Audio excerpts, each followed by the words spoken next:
बापाच्या किटकिटीतून घडलेलं यश. फॅन चालू आहेत, दिसत नाही का? बाप ओरडला.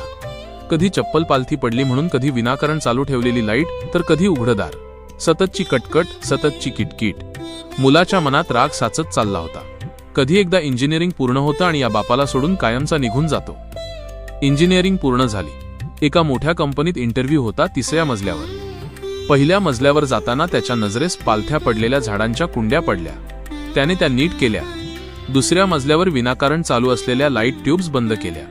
3ऱ्या मजल्यावर इंटरव्ह्यूसाठी गर्दी होती.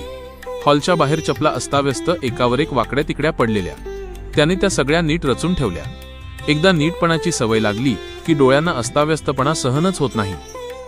इंटरव्ह्यू देऊन बाहेर येणारे एकमेकांना विचारत होते, काय विचारलं, काय उत्तर दिलंस? पण तो शांत होता. त्याने कुणालाच काही विचारलं नाही. शेवटचा नंबर त्याचाच होता.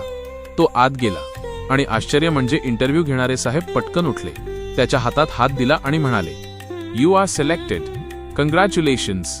मुलगा गोंधळला. पण तुम्ही मला काहीच विचारलं नाही. साहेब हसले आणि म्हणाले, विचारायची गरजच पडली नाही. तुझ्या कृतीतूनच तुझी पात्रता कळली. आम्हाला नोकर नको, संस्कारांनी घडलेला, कंपनी सांभाळणारा मॅनेजर हवा आहे. आणि ज्या बाबांनी तुला हे संस्कार दिले त्यांना माझा सलाम.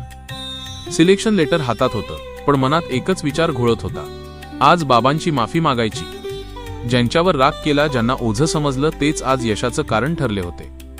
घरी पोचला. बाप अंगणात बैलांना पाणी पाजत उभा होता. मुलगा धावत गेला आणि बापाच्या गळ्यात पडून रडू लागला. बापाचा कंठ दाटून आला. रडतोस काय रे पोरा?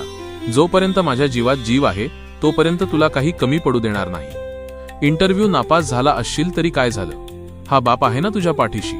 1000 इंटरव्ह्यू दे, हा म्हातारा बाप थकत नाही. हे ऐकून मुलगा अजूनच रडला.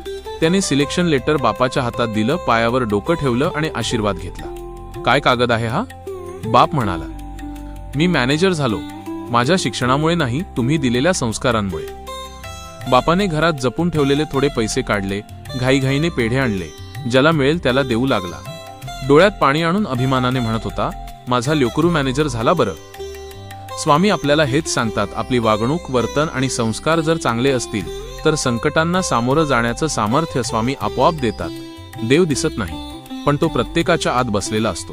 संस्कारांच्या रूपाने, सद्गुणांच्या रूपाने आणि योग्य वेळी योग्य फळ देणाऱ्या कर्माच्या रूपाने. श्री स्वामी समर्थ.